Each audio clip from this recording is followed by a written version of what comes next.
Muy buenas noches con todos. Continuando con las actividades del cuerpo médico, seguimos con el curso virtual de capacitación médica continua organizado por el cuerpo médico del Instituto Nacional de Rehabilitación, doctora Adriana Rebasa Flores, Amistad Perú-Japón. Bueno, algunas recomendaciones: por favor, mantener sus micrófonos en silencio durante la actividad. Las preguntas las pueden escribir en el chat y serán resueltas al final en la ronda de preguntas. Y igualmente, al final de la actividad se pasará el formulario de Google Form para la asistencia. Por favor, en la asistencia solamente llenarlo los médicos asistentes, los médicos residentes no. Muchas gracias. Bueno, la dinámica va a ser primero la disertación de la doctora, luego 10 minutos de preguntas y no olvidarse del llenado de la asistencia. Entonces, nuestra ponente de este mes es la doctora María Carolina Muñoz Maldonado. Ella es médico cirujano, especialista en medicina física y rehabilitación por la Universidad Mayor de San Marcos. Es egresada de la especialidad también de medicina familiar y comunitaria. Es magíster en medicina con mención en medicina física y rehabilitación. Tiene un diplomado en auditoría médica por San Marcos.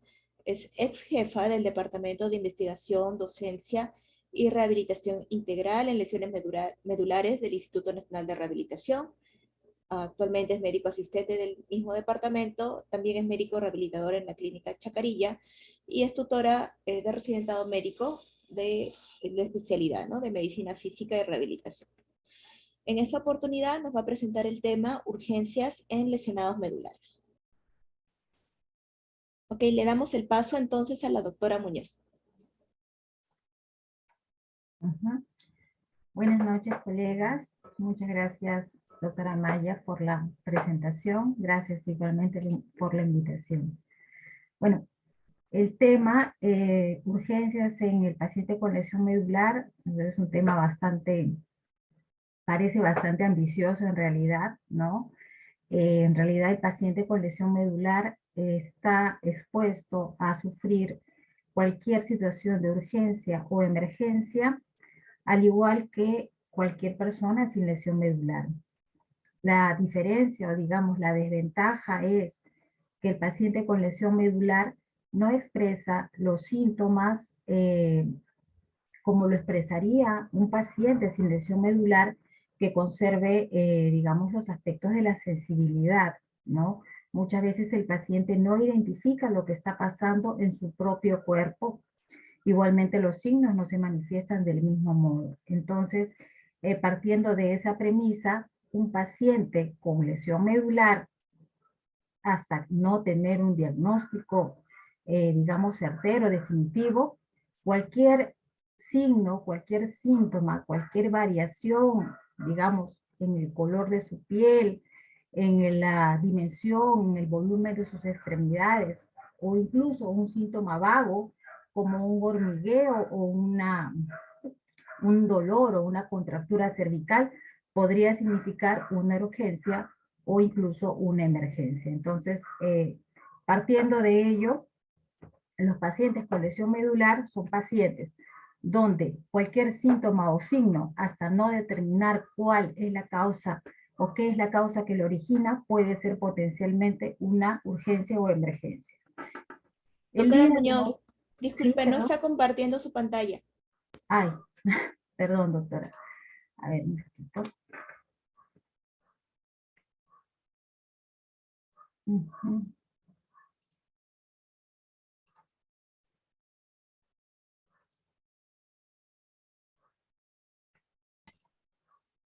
Ya se está compartiendo, falta agrandar nada más. Sí, ya lo podemos ver, pero falta que sea grande. Ok, gracias. Un momentito.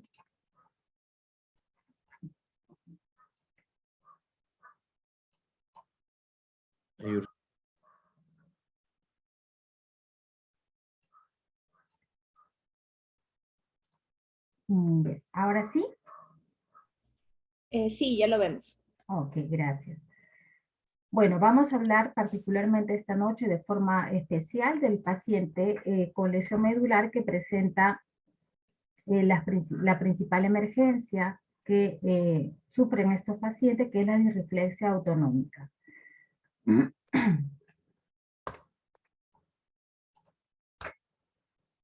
Los puntos que vamos a tratar es recordar un poco lo que es el sistema nervioso autónomo, particularmente el sistema nervioso simpático, quien es responsable de la presentación de esta entidad, de la disreflexia. ¿Qué cambios suceden tras una lesión medular? ¿Cuál es la fisiopatología? ¿Cuáles son los factores desencadenantes de esta emergencia?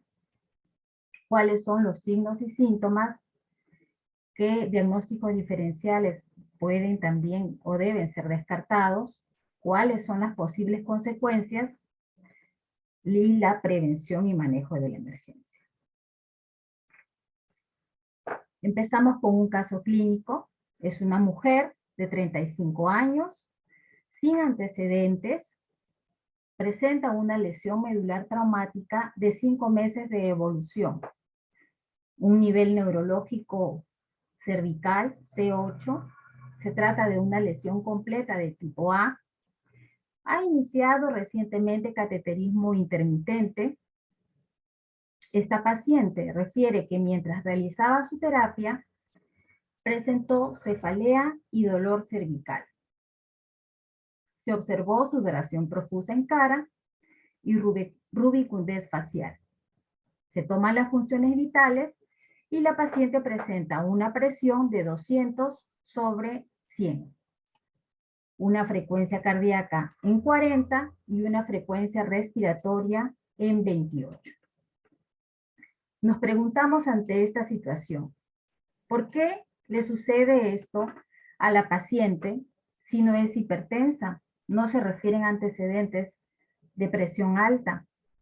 ¿Cuál sería la causa probable a investigar con los datos que tenemos? ¿Qué otros signos y síntomas debo buscar en esta paciente y qué debemos hacer, ¿no? Empezamos describiendo qué es el sistema nervioso autónomo. Nosotros, la mayoría presentes aquí, somos médicos rehabilitadores. Sabemos que el sistema nervioso autónomo se organiza con un control supraespinal, es decir, a nivel del encéfalo, y también se encuentran los centros en la médula espinal. Sabemos que para efectos del sistema nervioso simpático se encuentra en lo que se llama la médula toracolumbar, y para el sistema nervioso parasimpático a nivel de los segmentos sacros y sobre todo a través del nervio vago. Entonces tenemos principalmente dos porciones, la porción parasimpática o craneosacra y la porción simpática. Ambos tienen roles regulatorios opuestos, pero no actúan antagónicamente o separadamente, sino que actúan de modo, digamos, de modo coordinado. Es como en una balanza, ¿no? Mientras uno aumenta, el otro disminuye y viceversa. Si bien tienen roles opuestos, mantienen un equilibrio. ¿Y qué es el sistema nervioso simpático? ¿En qué momento se activa? ¿En qué momento se pone en marcha? Bueno, está en todo momento en marcha, pero hay momentos en donde el sistema nervioso simpático se activa con mayor, digamos, con mayor presencia sobre el parasimpático. Por ejemplo, como en la foto inferior, ¿no? Es donde un fenómeno natural, un tsunami, se presenta y nosotros, o bueno, los seres humanos activan todos sus mecanismos de huida, de defensa, de protección a través del sistema nervioso simpático para poder protegerse. Bueno, la foto de arriba busca ser graciosa, es cuando una persona, por ejemplo, un esposo, también, ¿no? Se siente, digamos, en una situación un poco de huida, un poco de riesgo ahí, cuando, por ejemplo, revisan su celular, ¿no? Entonces, el sistema nervioso simpático activa los mecanismos de protección, de huida, eleva la frecuencia cardíaca, eleva la presión arterial, mejora la circulación en las extremidades inferiores para justamente poder favorecer la huida y lograr que la persona pueda mantener esto, ¿no? Mantenerse a salvo. El sistema nervioso simpático se organiza de un modo algo distinto al sistema nervioso somático. Esto, bueno, es un poco para recordar Que a nivel de la médula espinal, clásicamente nosotros sabemos que el sistema nervioso somático se organiza, digamos, en las astas anteriores, lo que vienen a ser las neuronas, las alfa-motoneuronas que se encargan de la movilidad voluntaria, y en las astas posteriores, básicamente los cuerpos neuronales que llevan la sensibilidad. Pero son las astas intermedio-laterales que se encuentran aquí, en esta región, donde se encuentran los cuerpos neuronales que van a dar origen a las, digamos, las neuronas de control autonómico. Si hablamos del sistema nervioso simpático, diríamos que estas se localizan a nivel de T2, a nivel de T1 a L2, incluso desde C8, según algunas literaturas, hasta L2 aproximadamente, y para el caso del parasimpático en los segmentos sacros S2, S3 y S4. Entonces son en estos segmentos, en esta parte, en esta región de la médula espinal donde se encuentran estas neuronas preganglionares que van, o de donde va a salir el axón por la raíz anterior, va a ingresar al nervio espinal, puede salir del nervio espinal para hacer su sinapsis con la neurona postganglionar y desde ahí distribuirse a otras zonas, o desde aquí volver nuevamente a lo que sería el nervio espinal y distribuirse, ¿no? Entonces, esta más o menos es la organización del sistema nervioso autónomo. Esto es un esquema que más o menos grafica lo mismo.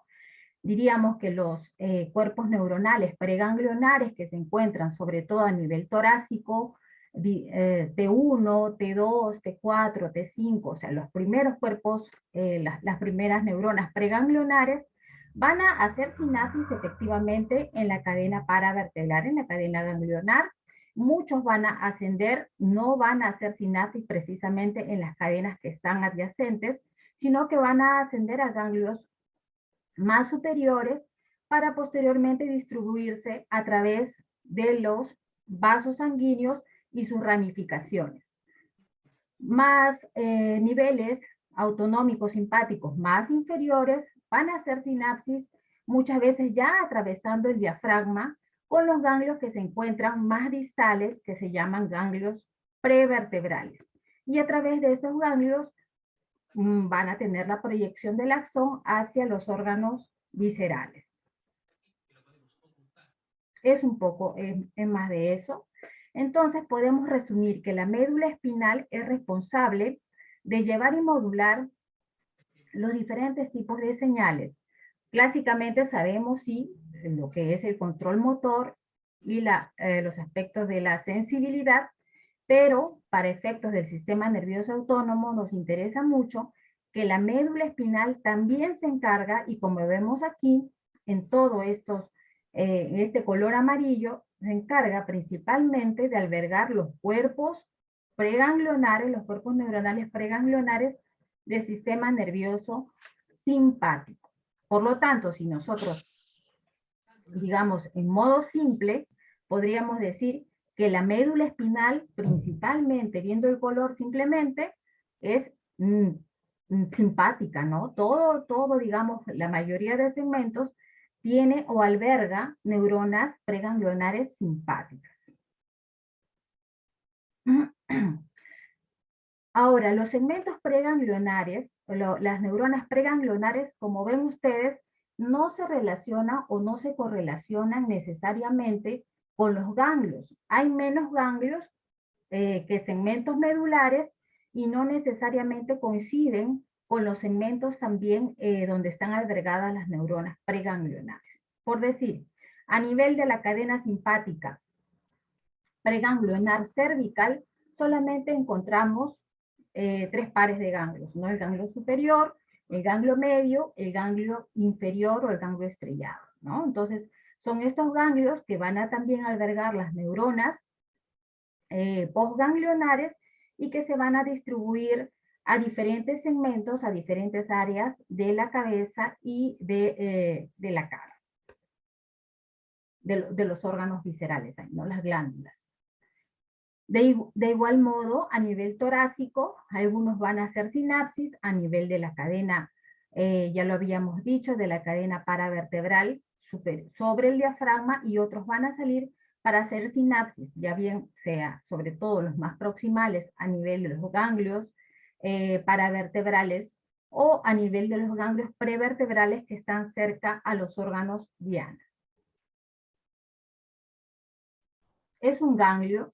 Lo que nos quiere decir aquí es que los axones de las neuronas preganglionares tienen proyección a las neuronas postganglionares y van a tener un efecto multiplicador, no solamente a un axón, sino que a través de interneuronas van a tener un efecto, ya sea estimulador o inhibidor, para poder potenciar su acción. Este cuadro de aquí resume un poco la relación de los segmentos medulares con el control de los diferentes órganos. Por decir, a nivel de los músculos, de la musculatura lisa y las glándulas de la cabeza, nosotros vamos a tener que son los segmentos simpáticos entre T1 y T3 que van a llevar la inervación hacia estos órganos. Su contraparte, el parasimpático, hablamos del núcleo del tercer par, séptimo par y el noveno par. Los vasos sanguíneos podemos dividirlos para efectos del simpático a partir de T2 a T6 y desde T10, L2 o L3. Aquellos vasos que están en el tronco superior y en las extremidades superiores son aquellos que van a estar inervados por los segmentos simpáticos T2 a T6. Por debajo de T6, T7 van a salir los vasos sanguíneos, o mejor dicho, van a estar los cuerpos neuronales que van a ir hacia los vasos sanguíneos de las extremidades inferiores y del lecho esplácnico. Es por eso, o es por esta razón, que generalmente la disreflexia autonómica se presenta en pacientes con lesiones por encima de T6, ¿no? A nivel parasimpático vemos que no hay una contraparte. Diríamos que el vago no tiene una inervación directa a los vasos sanguíneos de la misma forma que sí lo tiene el simpático. Por lo tanto, el efecto de la pared, del simpático sobre la pared muscular del vaso sanguíneo se va a dar únicamente por el simpático, ¿no? El parasimpático no tiene acción en el vaso sanguíneo, al menos no de ese modo. O sea, hay teorías del óxido nítrico que sí puede causar vasodilatación para compensar cuando hay este efecto de la elevación brusca de la presión arterial, pero no tiene la misma acción o el mismo, digamos, contrapeso que el simpático. En relación a la inervación del corazón, también vemos que el plexo cardíaco, el plexo autónomo que va hacia el nodo sinoauricular y auriculoventricular, parte de los segmentos T1, T2, T3, T4 hasta T5. Por lo tanto, pacientes que tienen lesiones torácicas, cervicales, torácicas altas, pueden también tener una disregulación o ser sujetos a arritmias cuando están afectados estos segmentos. Igualmente, el plexo pulmonar, aquellos que van a los bronquiolos, a las glándulas, también se ubican en los segmentos torácicos superiores. Ante estas vísceras como el corazón, los pulmones, el intestino, sí podemos encontrar que existe una contraparte a través del vago. Es decir, sí existe el balance entre el simpático y el parasimpático a través del vago. Bueno, y los demás órganos también. Entonces, la importancia del cuadro es saber que la lesión de la médula espinal a través de sus diversos segmentos va a comprometer el funcionamiento justamente de estos órganos en relación al segmento que está siendo comprometido o que pierde el control supraespinal, la regulación supraespinal. Es algo similar. Ahora, el simpático y el parasimpático actúan a través de neurotransmisores y tienen su efecto a través de receptores. Sabemos que los receptores, básicamente preganglionares, son de tipo muscarínico y nicotínico, ¿cierto? Pero a nivel postganglionar sí hay una diferenciación entre los que vienen a ser los receptores muscarínicos, predominantemente para el parasimpático, y de tipo adrenérgicos para el simpático. ¿Qué nos importa de aquí? ¿Qué es lo resaltante? Que a nivel de los vasos sanguíneos principalmente van a tener su efecto a través de los receptores alfa 1, ¿no? A nivel de la musculatura lisa del vaso sanguíneo, y a nivel del corazón a través de los receptores beta 1. Sin embargo, también a través de los receptores beta 2 pueden tener un efecto también en los músculos lisos.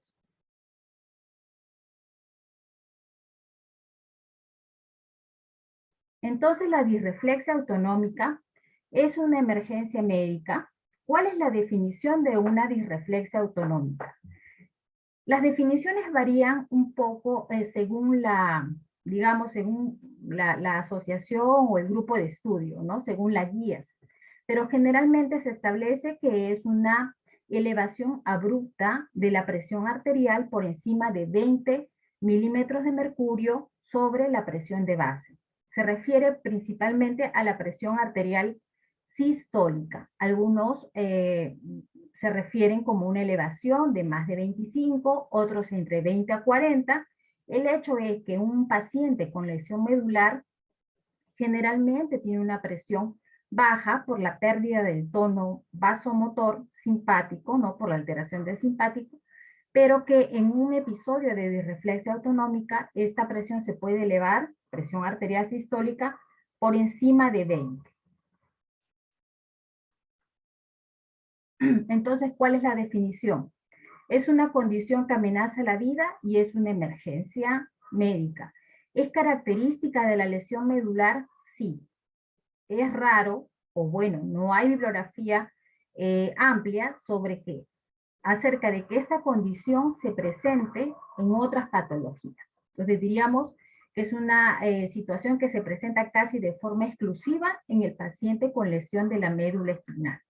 Por lo tanto, nosotros como médicos rehabilitadores, nosotros médicos que atendemos pacientes con lesión medular, atendemos sus urgencias o sus emergencias, tenemos que tener en cuenta que somos nosotros probablemente los más indicados para poder abordar esta entidad, dado que es propia del paciente con lesión medular. Entonces, ¿qué la caracteriza? Una elevación brusca de la presión arterial sistólica en 20 a 30 milímetros de mercurio, ya lo dijimos, o más de 40 o más de 25 sobre la presión de base en respuesta a un estímulo nocivo o no. ¿A qué se refiere? Que no necesariamente tiene que ser algo malo lo que presente el paciente. No necesariamente es una infección, no necesariamente es una úlcera por presión. Puede ser simplemente un calzado ajustado o una correa ajustada o un mal posicionamiento, ¿no? Entonces no necesariamente responde a algo nocivo. Este estímulo se da por debajo del nivel de lesión. Las personas con lesión medular por encima de T6 o a la salida explánica pueden desarrollar la disreflexia autonómica. ¿Por qué? Porque principalmente la pérdida de la regulación, digamos, en los segmentos más inferiores, T7, T8, T9, que son justamente los segmentos que van hacia el lecho esplácnico y los vasos sanguíneos de las extremidades inferiores, debido a que la lesión se da en ese nivel, no va a haber una regulación de este gran lecho vascular. Por lo tanto, se van a mantener en una vasoconstricción no regulada, no controlada, ya que el parasimpático, dijimos, no tiene inervación a nivel de los vasos sanguíneos en las extremidades. No tiene ramificaciones a nivel del tejido muscular liso de los vasos sanguíneos.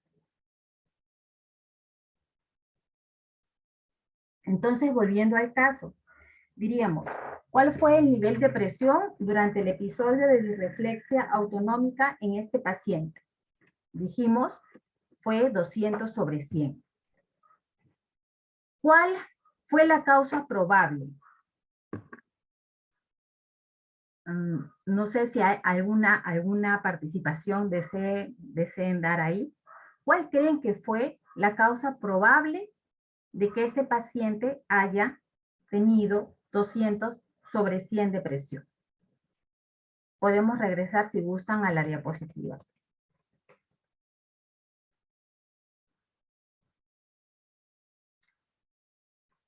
Volvemos a leerla, si no, es una señora joven, 35 años, tiene una lesión cervical C8, es una lesión alta, está muy por encima de T6.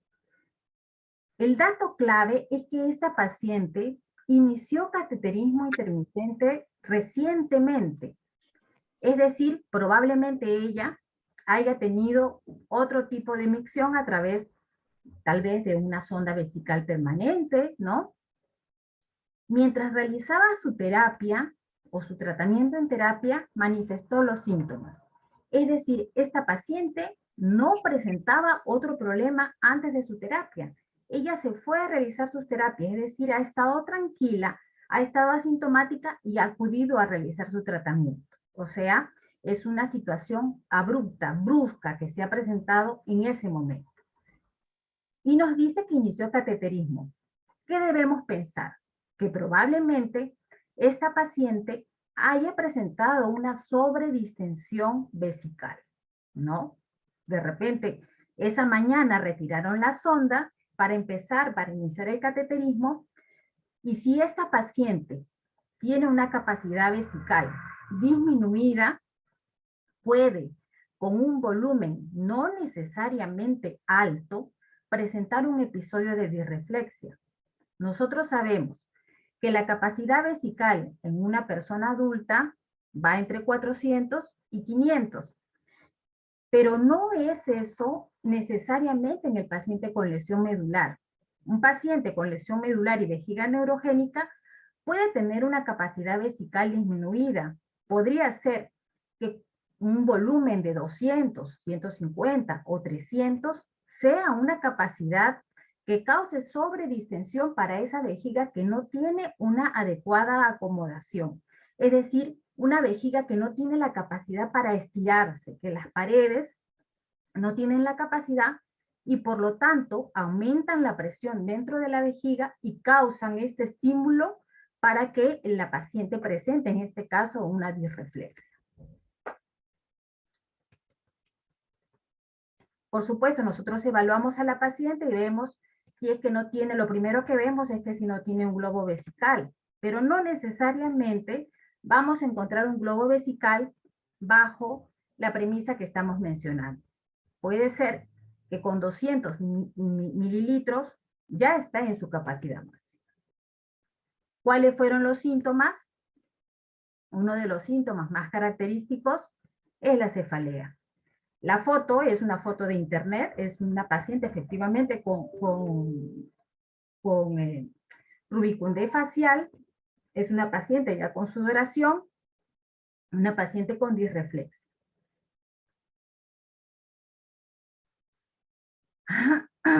Bueno, es un poco lo que hemos mencionado acerca del nivel, ¿no? Del nivel T3. T6, perdón.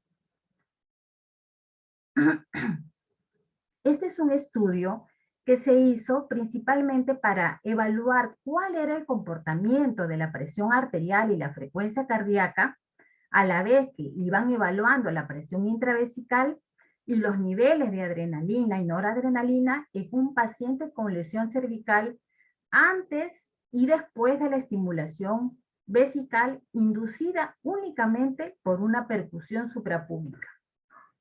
Entonces, se demostró que en estos pacientes, cuando al paciente se le iniciaba la estimulación a nivel de la vejiga únicamente con una percusión, Ya veíamos cómo la presión dentro de la vejiga se elevaba, efectivamente, pero también veíamos cómo la presión la presión arterial que inicialmente estaba controlada, se disparaba inmediatamente junto con el estímulo. Y también veíamos cómo la frecuencia cardíaca disminuía prácticamente en ese momento. Entonces, estos estudios demuestran que la elevación de la presión arterial se acompaña generalmente de la caída de la frecuencia cardíaca. Actualmente los estudios se han ampliado respecto a ello y se ha visto que no necesariamente cae la frecuencia cardíaca, pero generalmente es así, ¿no? Cae, ya lo vamos a ver, por digamos, la respuesta del vago para tratar de compensar esto, ¿cierto?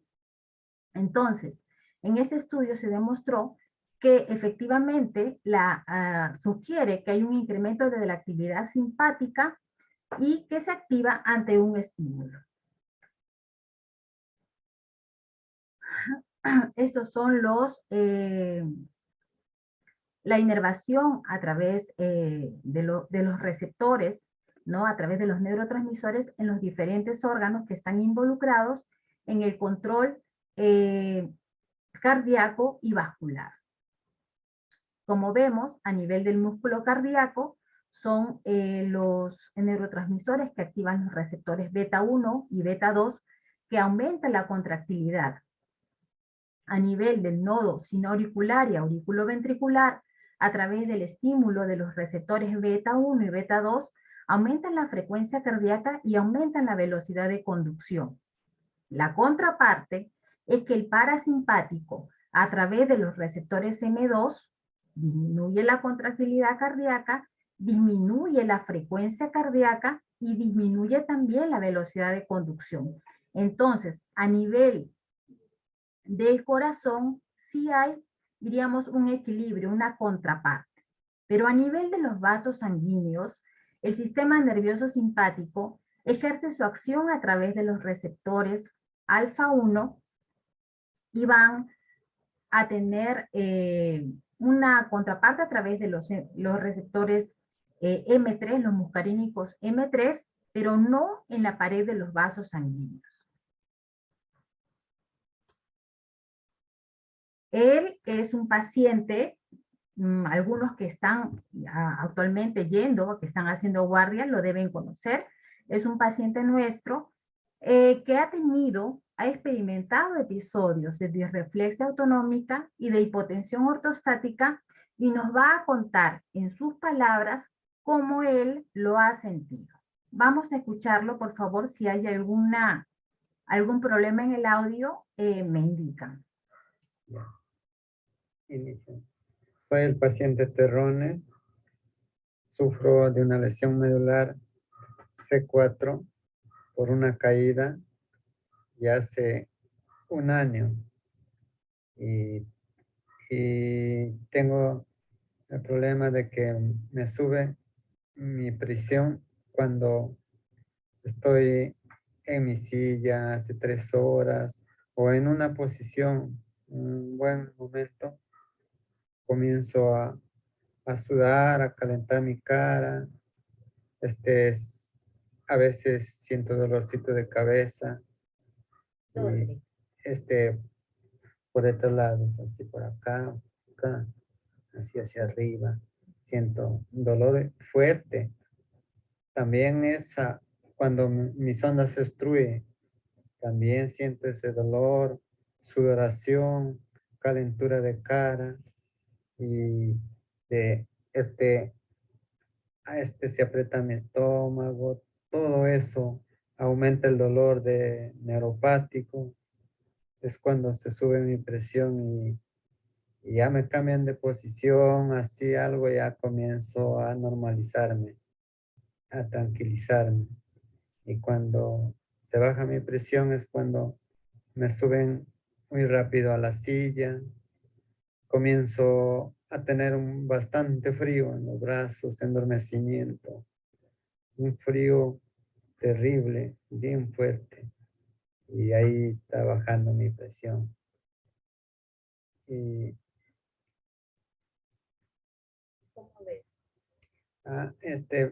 Se anulan mis vistas, veo oscuro también. Cuando está bajando mi presión veo oscuro. A veces los licenciados me voltean la silla para fortalecerme mejor, estar bien. Muy bien, muchas gracias. Muchas gracias. Bueno, es nuestro paciente. Él gustosamente ha accedido a contarnos cómo él se siente. Como hemos escuchado, un paciente puede experimentar una subida de la presión arterial simplemente estando en una posición determinada, ¿no? Y ella lo ha manifestado, es un dolor de cabeza. Vamos a ver los síntomas más adelante y los signos, pero se da ambas situaciones, disreflexia autonómica e hipotensión ortostática, que lo ha dicho de manera muy clara, cuando me sienta muy rápido, ¿no? Ya. Vamos a pasar a la siguiente. ¿Y cuál es la fisiopatología? ¿Por qué se da esta elevación? ¿Por qué se da este problema? Porque se da una estimulación visceral y cutánea debajo del nivel de lesión. Bueno, debajo de T6 principalmente. Inician impulsos aferentes hacia la columna gris intermedio lateral, es decir, la columna de las neuronas simpáticas, en este caso habíamos dicho la columna intermedio lateral, y se provoca una actividad normal refleja desde T6 hasta L2, es decir, el sistema nervioso simpático distal a la lesión, por debajo del nivel. Si la lesión fuera un nivel T2, desde T2 hasta L2, ¿no? Por debajo del nivel. Es una respuesta exagerada por falta de estimulación parasimpática compensatoria y la hipersensibilidad postraumática intrínseca. Ya nos habíamos mencionado, no hay una inervación parasimpática en los vasos y también vemos que hay cambios, hay una mal adaptación, hay una plasticidad postraumática que hace que hayan cambios a nivel de la médula espinal y también a nivel de la pared de los vasos sanguíneos. ¿Cuál es la incidencia? ¿Qué tan frecuente se da esto? Varía ampliamente, varía según los cortes, según las definiciones. ¿Quiénes son los más propensos? Los pacientes con niveles altos, ¿no? Pacientes con tetraplegia o niveles por encima de T6. ¿Quiénes tienen mayor riesgo? Las lesiones completas, ¿no? Entonces, la incidencia puede variar desde 19 a 70%, pero se dice que en pacientes con lesiones cervicales como nuestro paciente y que son lesiones completas, puede llegar hasta el 90%, ¿no? O sea, es casi per se que un paciente con una tetraplegia completa pueda presentar una disreflexia o episodios de disreflexia autonómica.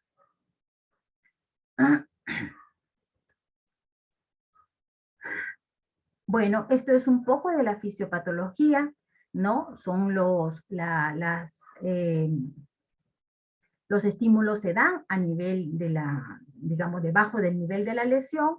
Los estímulos aferentes estimulan la médula espinal simpática. Bueno, me parece que acá se ve mejor. Estimulan la médula espinal simpática. Estos son los dos principales estímulos.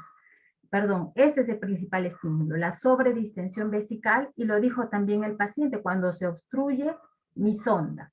Esa distensión de la vejiga, que habíamos dicho, no necesariamente es que el paciente tenga que tener 1000 de volumen, pero ciertamente hemos encontrado pacientes en hospitalización que llegan a este volumen, ¿no? Realmente llegan a esta situación. Entonces ahí de repente tratar nosotros también de estar alertas, tratando de ubicar esta causa, ¿no? E incluso en los pacientes que van a iniciar ya el manejo vesical, estar atentos con la enfermera también, esperando que no presente esto.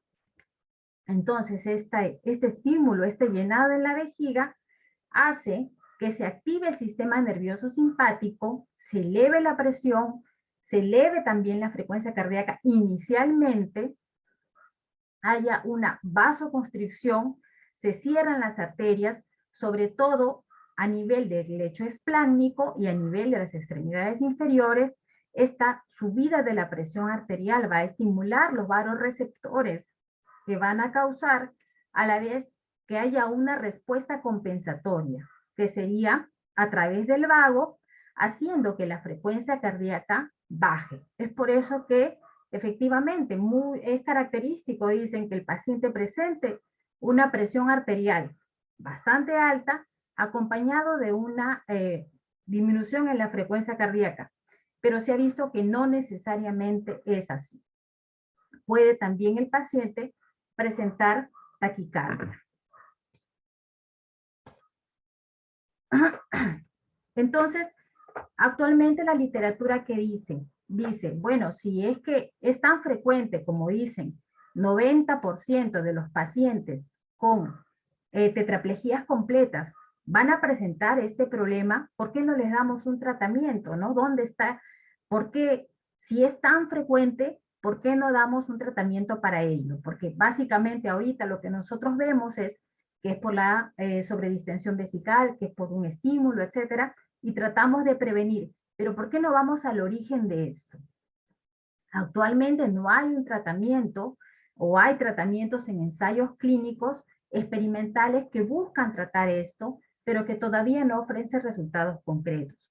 Lo que se ha demostrado es que a nivel del vaso sanguíneo periférico, sobre todo de los vasos sanguíneos espláncnicos, de los vasos sanguíneos en los miembros inferiores, hay una hipersensibilidad a nivel de los receptores alfa, ¿no? Que son los que básicamente llevan al tono de la vasculatura, ¿no? Se vasocontraen. Y también se ha visto que esta mala adaptación a nivel del sistema nervioso simpático hace que hayan un crecimiento dendrítico, un crecimiento de las interneuronas, de las proyecciones dendríticas, a nivel de las, principalmente de las fibras propioespinales, es decir, de aquellas que vienen de otras, o sea, que ingresan para otro tipo de sensibilidad. Sabemos que el sistema nervioso autónomo no tiene propiamente aferencias, pero sí, en este caso, en el sistema nervioso simpático, se dice que a nivel de lo que viene a ser, digamos, la sustancia, el asta posterior a nivel de lo que viene a ser los cordones, las asas, las neuronas propioespinales, se desarrollan y incrementan las proyecciones hacia el sistema nervioso simpático, haciendo que se encuentre hiperestimulado, sobre todo a lo que viene el nivel, sobre todo en los niveles inferiores, lumbosacros. Siempre la disreflexia autonómica va a presentar síntomas, no necesariamente. Hay pacientes que tienen presiones muy elevadas y no expresan mayor síntoma, así como hay pacientes que tienen presiones no tan altas y expresan síntomas como mayor cefalea, mayor sudoración. ¿Qué es importante en el paciente que experimenta esta condición? Detección temprana y reconocimiento. ¿Cuáles son los signos que vamos a buscar en un paciente? ¿No? Era la segunda pregunta. ¿Qué debemos o qué más debemos buscar en este paciente? Pueden ser las pupilas dilatadas. Sobre el nivel de la lesión vamos a encontrar una rubicundez. Puede el paciente presentar una sudoración excesiva, piloerección. En las extremidades inferiores, horizontal a la lesión, puede presentar al contrario los miembros fríos. El paciente puede experimentar también aumento de la espasticidad. El paciente dijo también dolor neuropático, sin embargo aquí no está, pero el paciente lo dijo, ¿no? Aumenta el dolor neuropático y aumenta la espasticidad. En casos graves, ¿no? Puede haber ya sangrado nasal, ¿no? Cuando las presiones están mucho más elevadas.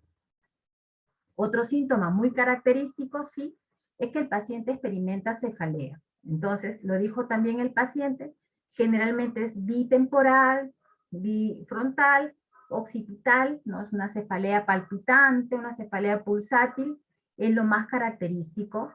Puede presentar también congestión nasal, visión borrosa, contracción a nivel del músculo abdominal, erección del pene, parestesias, ansiedad, dificultad para respirar, sensación de rigidez.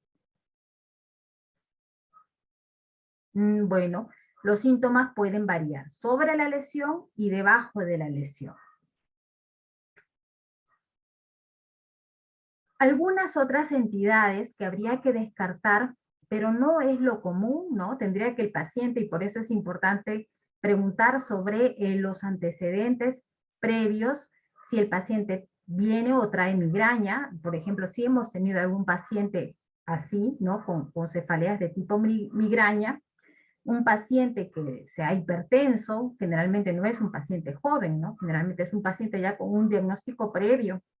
Otras enfermedades, ¿no? Que, como el feocromocitoma, no hemos tenido pacientes con embarazo, pero igual se describe dentro de los diagnósticos diferenciales. Drogas también. Bueno, y una pregunta interesante sería, cuando no se trata la disreflexia autonómica, ¿qué es lo siguiente que puede ocurrir? Ataque cardíaco, muerte, convulsiones o todas las mencionadas. ¿Alguien se anima a responder?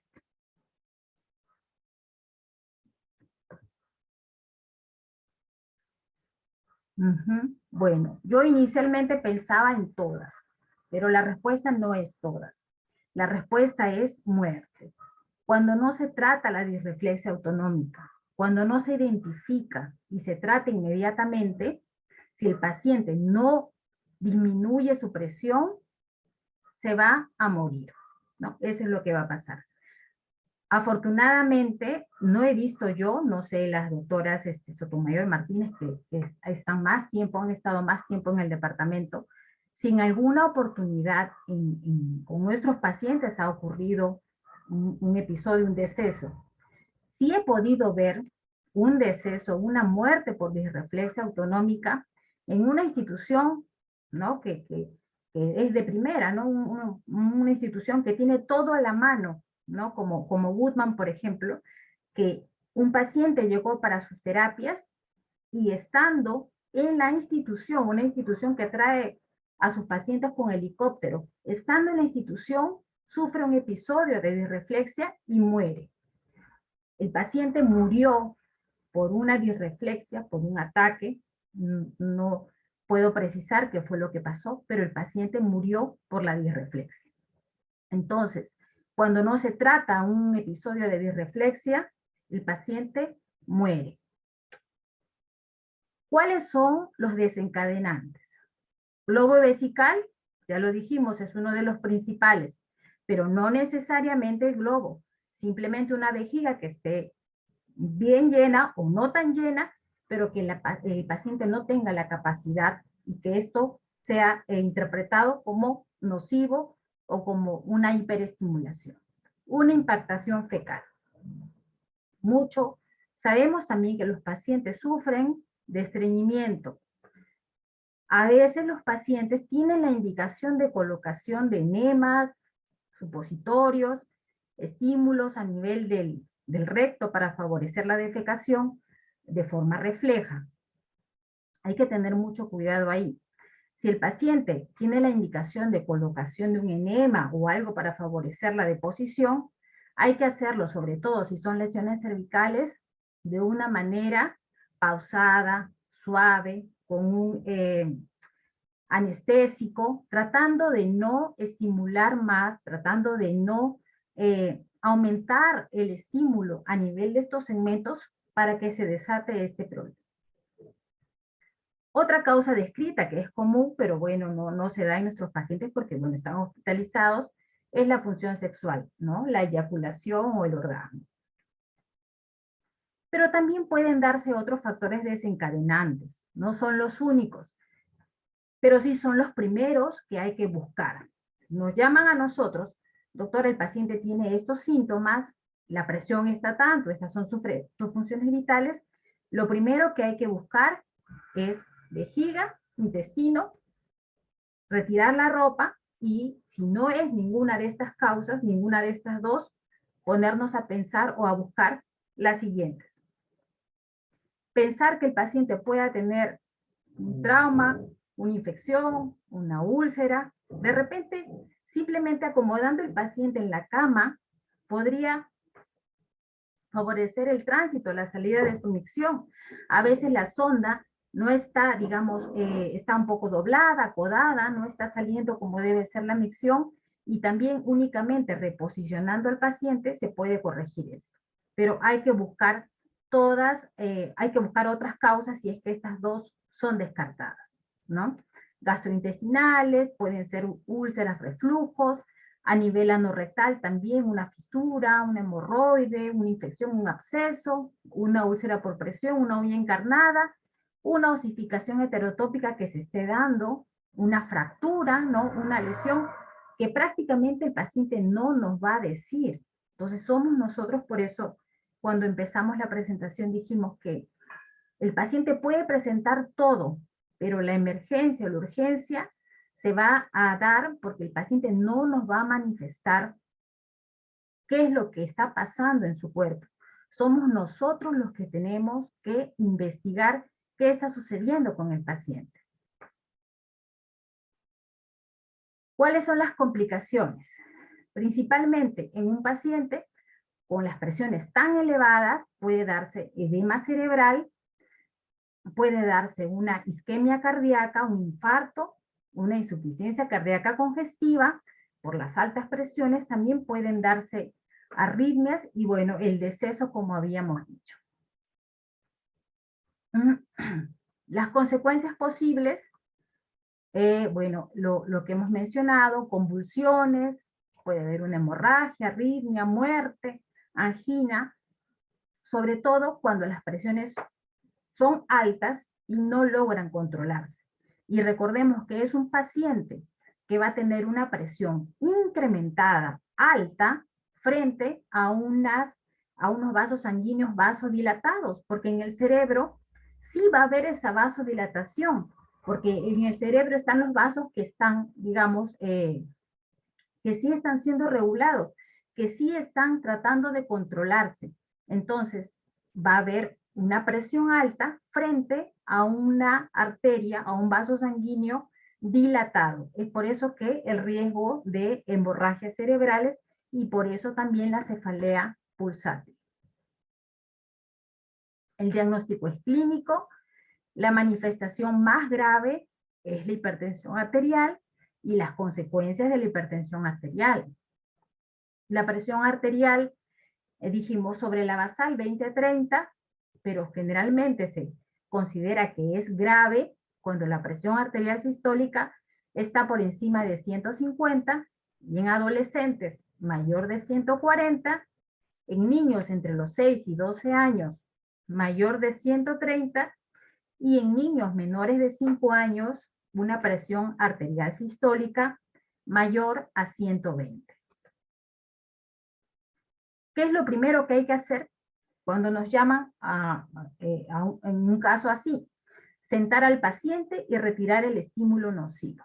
Bueno, sentamos al paciente porque esa posición vertical, ¿no? Esa posición con las extremidades hacia abajo favorece sí la hipotensión, pero no es todo. Hay que retirar el estímulo nocivo. Entonces hay que buscar lo que probablemente esté causando este problema. Dos cosas, vejiga e intestino. Fármacos. Generalmente, hasta ahora no he visto la necesidad de usar fármacos para el manejo de la emergencia en el paciente con disreflexia autonómica.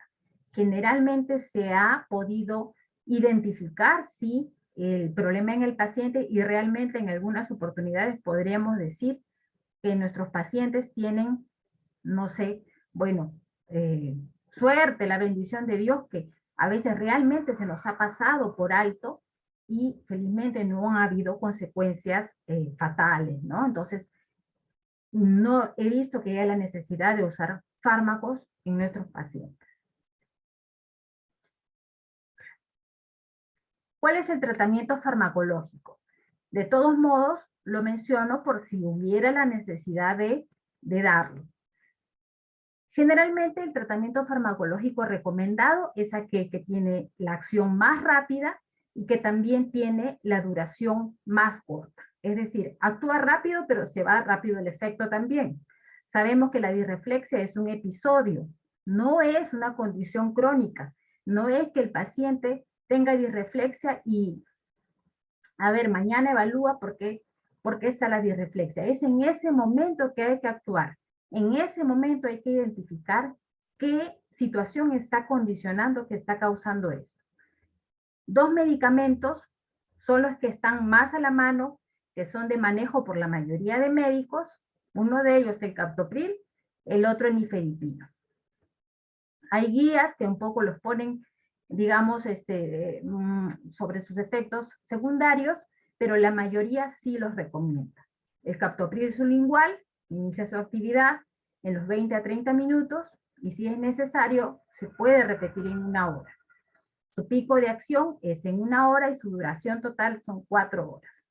El nifedipino se recomienda masticar y pasar 10 miligramos y su actividad es entre 10 a 20 minutos. La pregunta sería, de plano, ¿voy a dar entonces ya que es nifedipino a todo el paciente que tenga? No, no es que se dé de primera intención a todos los pacientes. Tendríamos que nosotros tener un paciente en el cual después de haber buscado alguna causa que sea gatillante y disparadora de esto, y se haya descartado, y a pesar de ello, controlando de forma estrecha con la enfermera al lado la presión arterial y no corrija, 3 minutos, no corrija, acomoda la sonda, hago la permeabilización, reviso el tacto, reviso la piel, reviso las extremidades y no corrija, sí habría que dar el tratamiento farmacológico y si no, pensar también en una derivación, en una referencia. Bueno, la prevención básicamente está, como son las principales causas, son las referidas a la vejiga, a la sobredistensión, se refiere un poco a medicamentos que están, digamos que tienen su acción para mejorar la capacidad de la vejiga y también disminuir las presiones, ¿no? Que se usan básicamente en el manejo de la vejiga neurogénica. Esto es un poco resume lo que hemos hablado. Cuando se sospecha de disreflexia autonómica, colocar al paciente en una posición vertical, ponerse a buscar vejiga, intestino, uñas, úlceras por presión u otra causa gatillante y empezar a medir la presión cada 5 a 10 minutos, pudiendo usar algún fármaco si es que no hay el control deseado. Conclusiones. La disreflexia autonómica es una emergencia y el manejo no adecuado puede resultar en consecuencias fatales. Es decir, un paciente que tiene esta entidad debe ser atendido inmediatamente, ¿no? Las principales causas derivan alteraciones vesicales e intestinales. Siempre buscar esas en primer lugar. Debemos enseñar a los pacientes a reconocer sus síntomas. Ya nos decía el paciente qué siente cuando tiene una disreflexia y qué siente cuando tiene un episodio de hipotensión. Incluso algunas guías sugieren que los pacientes lleven medicamentos de emergencia. Es importante también, nosotros médicos que atendemos pacientes con lesión medular, que los pacientes puedan, o sus familiares, atender a los pacientes cuando se presentan estas complicaciones. Es por ello que actualmente todos los pacientes o sus familiares, quienes usan una sonda permanente, deben conocer cómo hacer los cuidados de la sonda y cómo hacer el cambio cuando se sospecha un bloqueo de la misma. La mejor medida, pues lógico, la prevención. Todavía no tenemos un tratamiento para poder abordar el problema en sí, esta mala adaptación del sistema nervioso central, esta plasticidad que se da derivada de la lesión. Bueno, colegas, me parece que eso es todo. quedo atenta a sus preguntas y les agradezco por la invitación. Muchas gracias, doctora Muñoz, por su exposición. Es muy valiosa y nos ha abierto bastante el panorama acerca del manejo de disreflexia. Tenemos una pregunta en el chat de la doctora Mendoza. Dice, buenas noches, en base a lo expuesto, en tanto, hay factores contributivos como la presencia de globo vesical y maniobras de movilización intempestiva. ¿Se podría notificar el episodio como parte del sistema de notificación de incidentes y eventos adversos? Bueno, gracias por la pregunta. Realmente no lo vería así. Se dice que incluso un paciente con factor de riesgo, es decir, un paciente con tetraplegia completa, podría presentar hasta 40 o más episodios de disreflexia autonómica en un día. Entonces tendríamos que reportar muy frecuentemente, ¿no? Si es que el paciente presentara esto. Realmente no. Lo que sí hay que estar muy atentos a la prevención y, si se presentara el episodio, el tratamiento inmediato. Tenemos otra pregunta en el chat y luego la participación de la doctora Sotomayor. Dice el doctor Guapaya, buenas noches, ¿cuánto tiempo se debe esperar si no baja la presión a pesar de las medidas para derivar? Gracias. Gracias, doctor. No dice en realidad cuánto tiempo para derivar, ¿no? Lo que dice las guías, los protocolos, es que se debe controlar la presión cada 3 minutos, ¿no?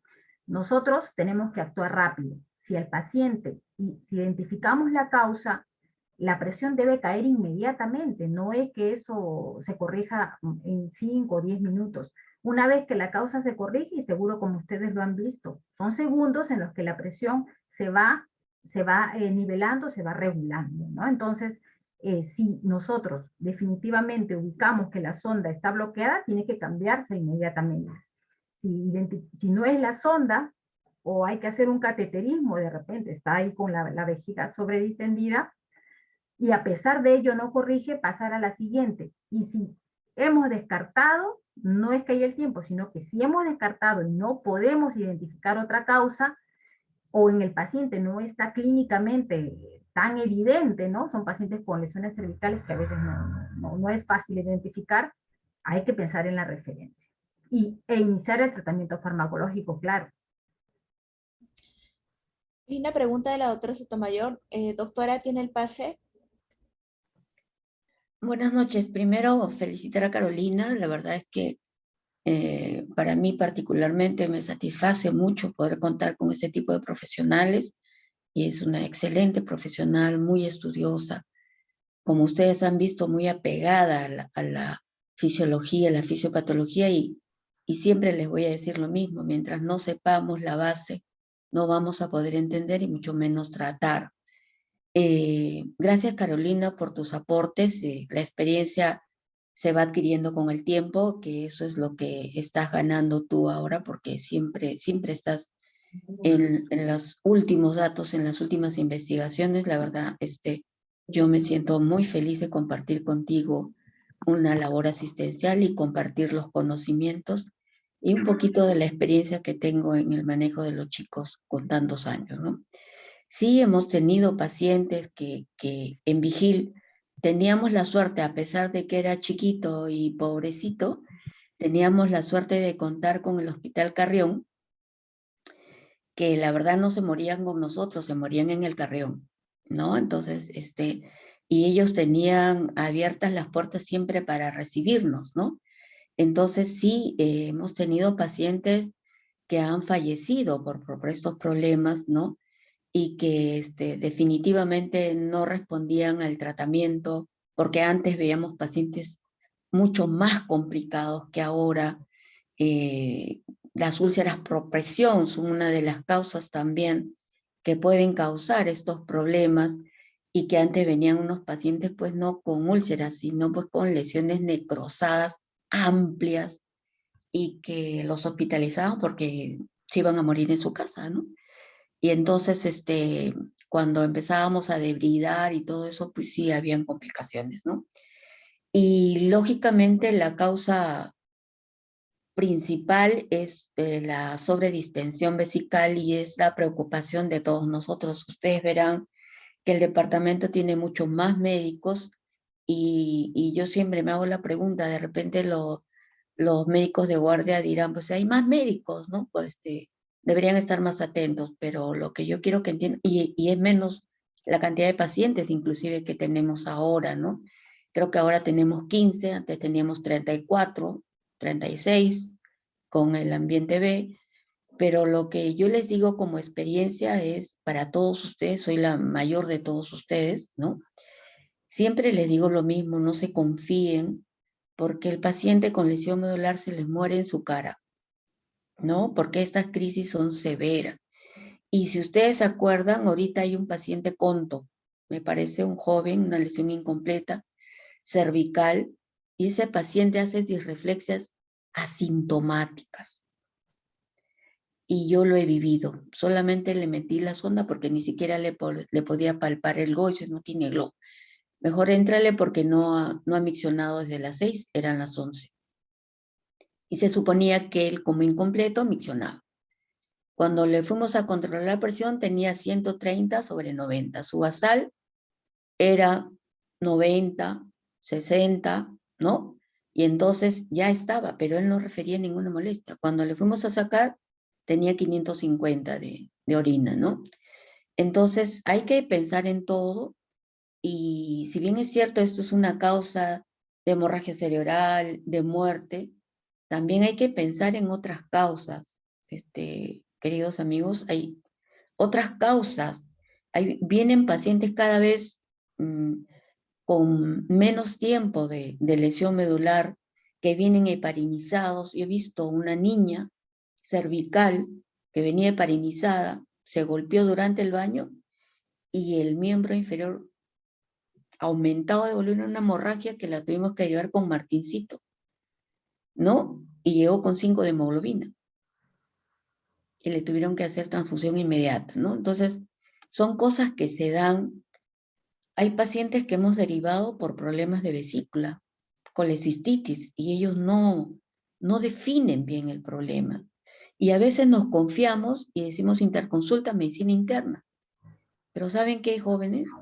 Los médicos internistas son nuevos, no manejan lesiones medulares. Ellos no van a entender el manejo. Nosotros somos los que tenemos que enseñarles a ellos. O a veces nos confiamos en la enfermera. ¿Qué tiene esto por teléfono?